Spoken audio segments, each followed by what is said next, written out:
and welcome. So my friend Avery told me I should do a cooking channel because I've been cooking a lot recently and I forgot to film, but I'm in the process of making chicken in the crock pot. So I just want to show you what I've done already. So crock pot, chicken. There's chicken broth right there. You can see sharp knives, different cutting boards. These things come in handy. These are dishwashable cutting boards. They are separated, whether you want vegetable or beef or chicken, whatever sort of meat. So, as I said, I'm late to filming the video. I already did everything, but I'll just tell you what I did. So the crock pot is there. It's plugged in. It's powered on. These are crock pot liners. They make it a great. It makes it so you don't have such a mess to clean up. It's easier. It's more efficient, fast. Everything. That's what this is here. This liner. So in the crock pot, I had done 1 box of Progresso chicken broth. We call this stock where I'm from. So chicken broth, stock had gone in there. I had like 3 or 4 small potatoes. I don't know if they were Idaho or russet, whatever. They just needed used up. So they had eyes on them. I cut the eyes off. I cut them into small slices and dices as if they were like scalloped potatoes or home fries. Those had gone in with the broth first. And I got the crock pot on because potatoes take long. So potatoes take long. Those had gone in. And then I had great big Vidalia onions, a whole bunch of those. I had diced up and put them in. I'll insert a picture because it's like not worth going through the rigmarole.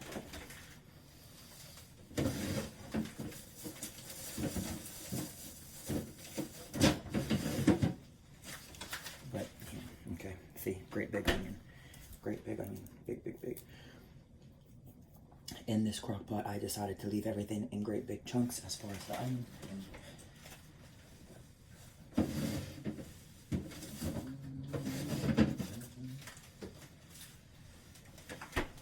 So potatoes had gone into it. I had one of these yellow squashes go into it. And then I had different peppers. So I had a red and a yellow pepper. You can see right there the way that I cut them. And you could see the squash is in the round. So the potatoes was in the broth and Vidalia onions in great big diced chunks in the broth, okay? Then I took out the chicken. We had a 2-pound bag of Tyson chicken and it was like boneless, skinless chicken breast. It was Tyson brand. It most likely come from Publix. I rinsed off the chicken and I cut any fat or gristle or like bloody veins. I cut that out. And I made sure that they were thinly sliced pieces, and any of the large pieces I cut in half. I just eyeballed it, but I'm keeping all the chunks big, keeping all of them large, so you can see the chicken is in here, right? So the chicken is in there, and it's looking good already. And then what I had done, I seasoned with garlic, some cayenne season, and then this complete Sazon. This seasons anything really good. Chicken, pork, seafood, whatever. That's really, really good. I normally use these onions, but I'm not because I put so much onion into there. And I often will do black peppercorn ground. And we have real garlic cloves that could have gone into there, but I'm just lazy and I don't feel like peeling them and crushing them, yada yada. So the chicken is thin slices, and what I had done, the broth with the potato and the onion all soak and marinate, and I already had the lid on it. Like I gave the potatoes a kind of a head start, so to speak. The broth was there. The crock pot was like preheating. You know what I mean? So I had seasoned everything first, the veggies that were in there stewing, before I did my layer of meat, and then that's now stewing. So I seasoned the meat below, and then I seasoned the meat on top, below and above. Heavy with the seasoning, and then you see these veggies that I just julienned right here. I diced and sliced. And as far as the peppers, obviously you clean out the seeds, you clean out the stems, because you don't want or need that. anything that is a hard rind, you get rid of that, okay? You could put the seeds in there, but most people don't want that because it make it more hot and spicy, and then you get them stuck in your teeth and stuff. So all I'm gonna do now is take these veggies, put them in top of the chicken, and I'm gonna add one more box of broth lightly. And I'm gonna put the lid on it and let it go until it's time for dinner, and it'll be delicioso. And check out my shirt that I got for my birthday. I love, love, love, love, love this shirt. This is Starry Night by Vincent van Gogh on Amazon. And there you have it. I have tomatoes. I don't think I'm going to put the tomatoes in, but they're the vine tomatoes. And then this is really good because I had made chicken with this maybe 2 weeks back, and we seasoned marinated this. Muy delicioso. And there's also a teriyaki that I had in chicken. And here's this. And I might put 1 spoon of butter into this crock pot because that's my mom and grandma's secret recipe for anything. The secret ingredients in my family's cooking is butter, sugar, like brown sugar or regular sugar, and vinegar. That usually goes in a lot of stuff, from their chili to their spaghetti meatball, yada, yada, yada. In the spaghetti meatball goes bread and milk. But this turned out really good, this teriyaki sauce, because we made this. I made that in Colorado, Bobby.com.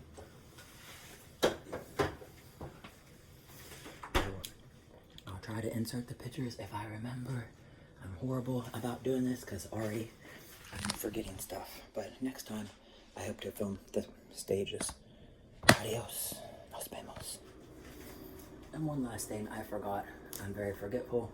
I don't know why doing a video makes me get nervous, or I forget what to say or what to do. But mushrooms is going to go in here too. So not a lot, just a little.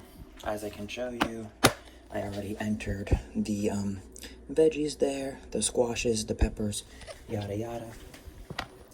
I like different colored peppers because I think they're either different heat temperature or sweetness. And I'm not going crazy overboard with the mushroom because sometimes mushroom gives a taste. So just like a handful or a spritz, a sprinkle. So like, okay. Ooh, I think I'm not going overboard and they'll fly out. Okay. So here you have it. That's pretty good. Okay. So I did about that much mushroom. As you can see, there's still some in the container. Bada bing, bada boom. There has to be a better way. And then this broth. And something I did, which probably a lot of people do. When I pour the broth into the crock pot, I ran the faucet water and rinse out the container into the crock pot so you get every last drop of it. Because we cannot be wasteful at all. Every single drop count. So this stuff come out. And it's just so that everything can cook top to bottom and nothing dries out. And it's going to be like a stew or like a soup. But it's going to be really, really good.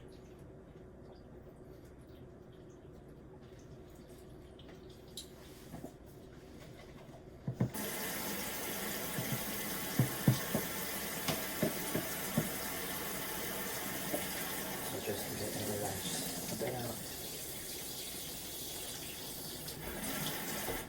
Like I said, you put a little bit of water in here and swish it around. Just to make sure that you get it all. If you can't go wrong, can't go wrong, can't go wrong.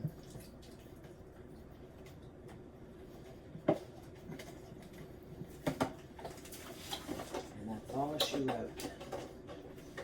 It's murder she wrote.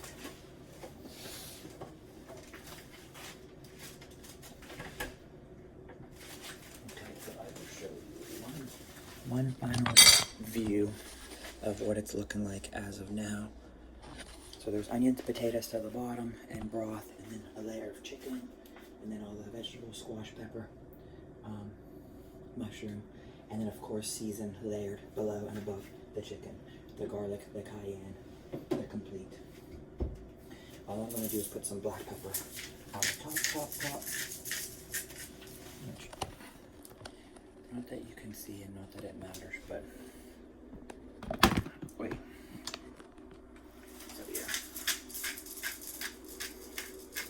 I love black pepper into everything. I black pepper my salads. If I have tuna with mayonnaise or whatever, black pepper is just good. And again, these CrockPot liners are amazing. And this will just soak and cook and marinate and roast. And the lid go on like this. And you set it and forget it. So, that's it. That's it, Fort Pitt. Bye. Ciao.